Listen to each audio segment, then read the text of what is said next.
MA Hindi Hindi से MA कर रहे प्रिय विद्यार्थियों, हम आज चीफ की दावत कहानी के बारे में जानना चाहेंगे।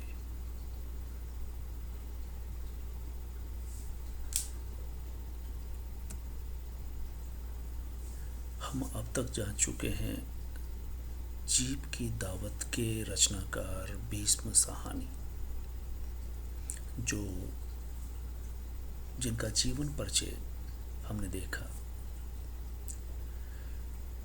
1942 के आंदोलन में रचनाकार ने कई नेताओं को अपने सामने पाया और देखा कि वहाँ पर नेहरू जी भी आते हैं और वो श्रद्धा से झुक जाते हैं। गांधी जी के सामने वो कई बार रूबरू हुए, बातचीत भी की।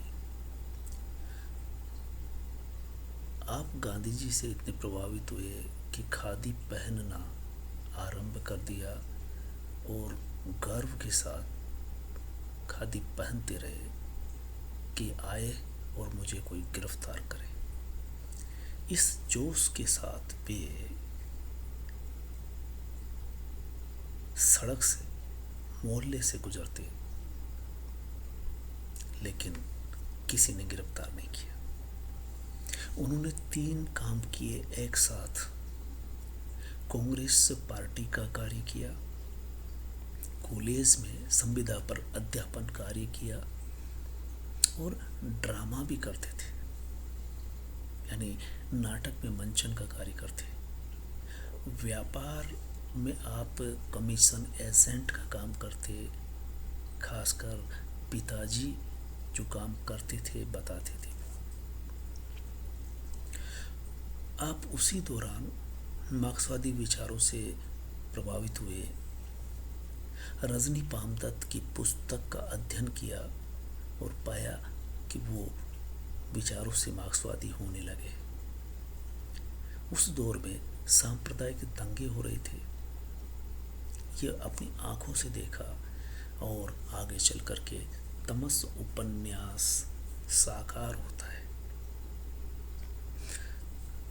एक कुएं का संदर्भ आता है कि वो ऐसे कुएं के पास खड़े हुए जिसमें कई औरतों ने बच्चों को फेंक करके स्वयं कुएं में कूद जाती है और कुछ समय बाद वो लाशें फूल करके ऊपर आने लगती है।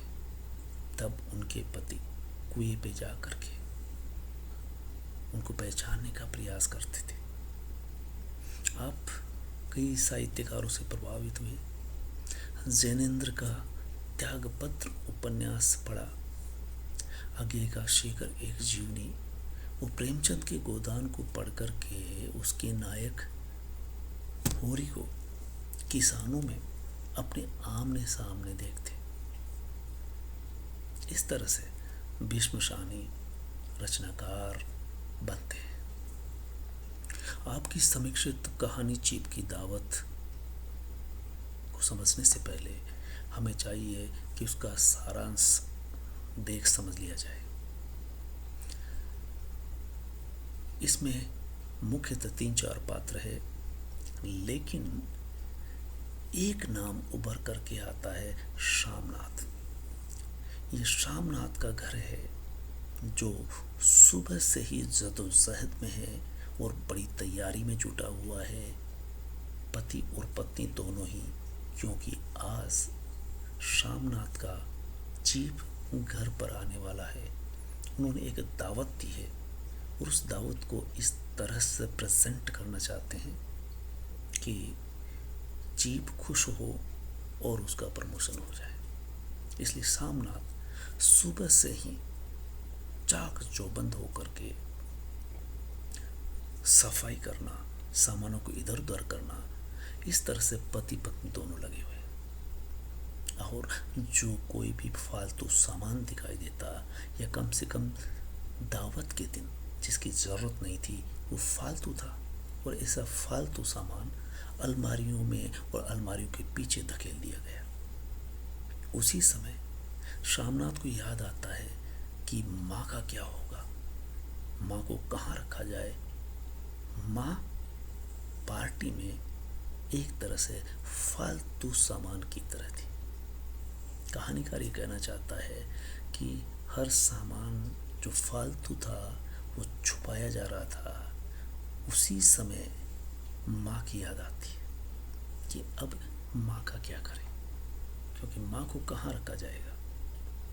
हाँ, ये भी हो सकता है कि वो जो बुढ़िया यहाँ आया करती थी उसके यहाँ इनको पहुँचा दिया जाए, पर शामनाथ ये नहीं चाहता था कि वो बुढ़िया फिर से घर आने लगे, या यूँ कहे कि वो बुढ़िया उनको पसंद नहीं थी।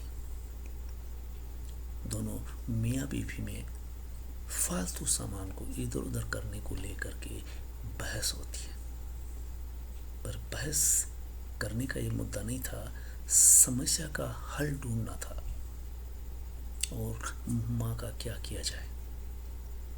चूंकि बहस इस बात पे थी कि पति कह रहे थे कि ये अच्छी भली भाई साहब के घर जा रही थी, तुमने ही इसे रोक लिया था कि हम भी रखेंगे। तब वो भड़क जाता है, कहता है कि अच्छी भली जा रही थी तो तुमने क्यों रोक लिया। तभी वो कहती है कि ये बहस का समय नहीं है, ये समस्या है और इसका हल क्या किया जाए ये ढूंढना है। उस समय माँ माला जप रही थी, माला फेर रही थी। शामनाथ ने आवाज दी और माँ को समझाया। उनको बताया गया कि आप जब चीफ आएंगे, उनकी दावत चल रही होगी, तो आपको जल्दी खा पी करके निमट लेना है और अपने कमरे में चले जाना है। वो कहती है ठीक है, लेकिन मैं खाऊंगी नहीं उस दिन, तो क्योंकि उस दिन आप मांस वगैरह पकाएंगे और जिस दिन मांस बनता है मैं खाना नहीं खाती हूँ। तब वो समझाता है नक्शा कि आप किस समय बैठक में रहोगी और किस समय बरामदे में, और गुसल खाने से होते हुए बैठक में पहुंच जाना है, क्योंकि हम शुरुआत में बैठक में रहेंगे फिर बरामदे में बैठेंगे। तो इस तरह से माता जी को समझाया जाता है कि उसे कब कहाँ कैसे रहना है, और एक कुर्सी ला करके बताई गई कि इस कुर्सी को इस जगह पर रखा जाएगा और आप बैठ के बताओ कि यहीं बैठे रहना है। तो माता जी पैर ऊपर रख लेती है, बोला इस तरह से नहीं बैठा जाता, ये खाट पर बैठने का तरीका है, और ये खड़ा पैर करके कम से कम मत चलना। और कपड़े कौन से पहनूंगी उस दिन, तो बताया जाता है कि ठीक है, सफ़ेद सलवार और सफ़ेद कुर्ता पहन के आओ और फिर इस कुर्सी पे बैठो। तो वो सफ़ेद कुर्ता और सलवार पहन करके आती है, तो पता चला कि वो छोटी सी दिखाई देती है क्योंकि हड्डी का ढांचा पर रह गई थी।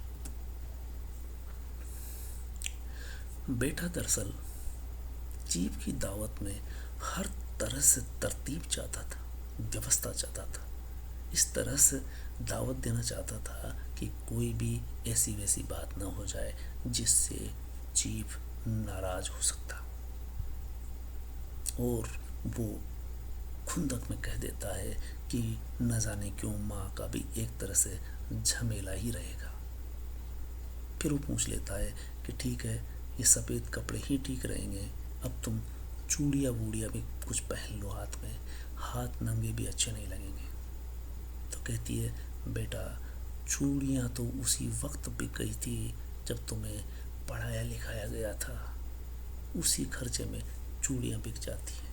इस तरह की बात सुनकर के शामनाथ गुस्से में बिलबिला उठता है और कह बैठता है कि माँ तुम भी कहाँ की बात ले बैठी, इसकी क्या ज़रूरत है, और अगर तुमने खर्चा किया है तो मैं उसके अनुसार नौकरी कर रहा हूँ और ज़रूरत पड़ी तो उससे दुगना मैं वापस लौटा दूँगा।